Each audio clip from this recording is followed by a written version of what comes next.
It's my feel-good breakfast show. Welcome back. You're still live with Expresso in the afterglow of a big sporting weekend here in South Africa. Over 22,000 people took part in the 44th edition of the Cape Town Cycle Tour this past weekend. In pretty wet and slippery conditions, it must be said, around the city.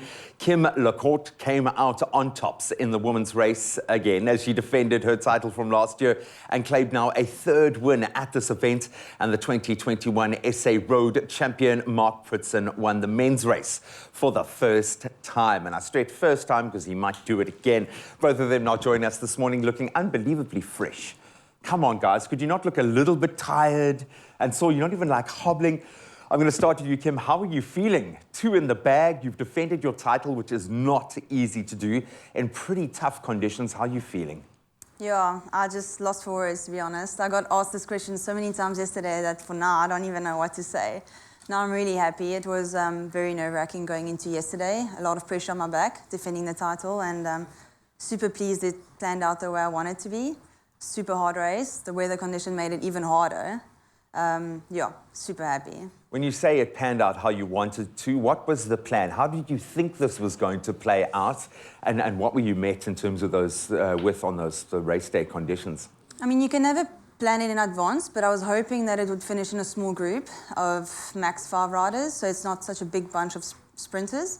And just make it hard and not such a boring race. Just make it interesting and hardcore, and the rain actually helped it to be such a cool race. The rain washed all the sprinters' tears away. You couldn't see them. You were hoping for exactly the same thing. You didn't want the sprinters to close it out, and they didn't. You had a golden opportunity because of the conditions. How are you feeling about your race and what looked like a bit of a crazy day out there? Yeah, absolutely. I mean, the race was perfect for me. But luckily, we also had 2 very fast sprinters in the bunch, you know. So we had so many cards. Keep you honest. Absolutely, absolutely. And I mean, you know, had so many cards to play. We had Ricardo Broxham and Travis Barrett in the bunch. So if it were to come back, you know, we had quite a couple of options for us. But yeah, we wanted to make it an Argus to remember, you know. We wanted to not always have it a bunch sprint. We wanted to split the race. And yeah, luckily we managed that. Did split it and got the victory. This is a big thing. I would imagine while you're in the thick of training and preparing for something like this, you don't really think about where this sits on your kind of the arc of your career. But this has got to be massive. You're such a young rider. Does this feel like a big step up? Absolutely. I mean, SA Champs was a big one for me. But Argus, I mean, it's class, you know. The way that I've spoken to Nolan and Travis, my teammate that has won it before as well, and they say, you know, the stars really have to align to win this race. And if I look back at this race, you know, everything it was textbook perfect. You know, where we attacked was how we planned it. We didn't plan to ride away, obviously, like we did. Everything was just perfect. We had a guy on the breakaway when we went across, you know, a teammate there. And yeah, it was just an absolute team effort.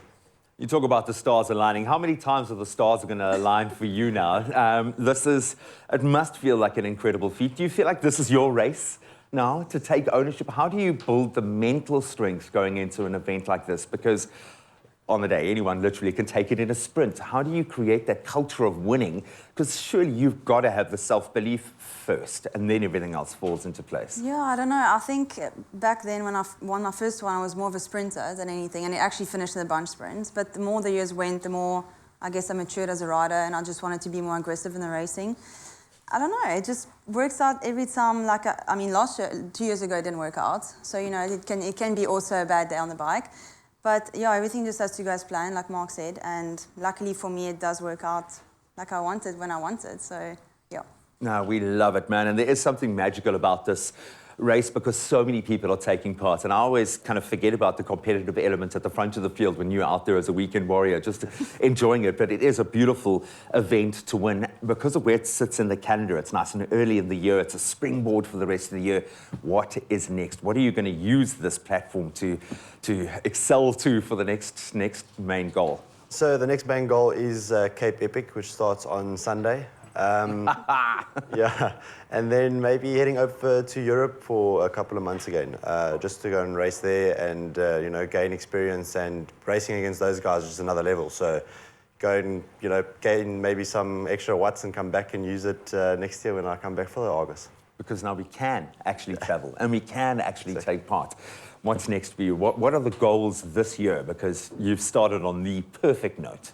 Yeah, I'm flying to Egypt on Friday for the All African Continental Champs, so representing Mauritius. So that's the next one. And Commonwealth is also later in the year, so I'll also be flying there for my country. And obviously the mountain biking is also going to be rolling and starting now, so lazy. quite busy. Both of you are so lazy, man. Just come on, get out there and get busy again. You've started the year on the most inspirational note. I hope this is the trajectory for the rest of the year. Keep getting the wins, keep enjoying it out there, and most importantly, stay safe so you can come back and I can invite you onto the couch next year for another one. Absolute pleasure watching you guys ride. Congratulations. Enjoy like the 5 minutes of break that they're going to give themselves. In fact, they probably rode here on their bikes and they're going to ride home right now. But to all of, as I said, those weekend warriors, to those that were competing at the top end of the field, I am in awe of what you've done this weekend. Congratulations and well done.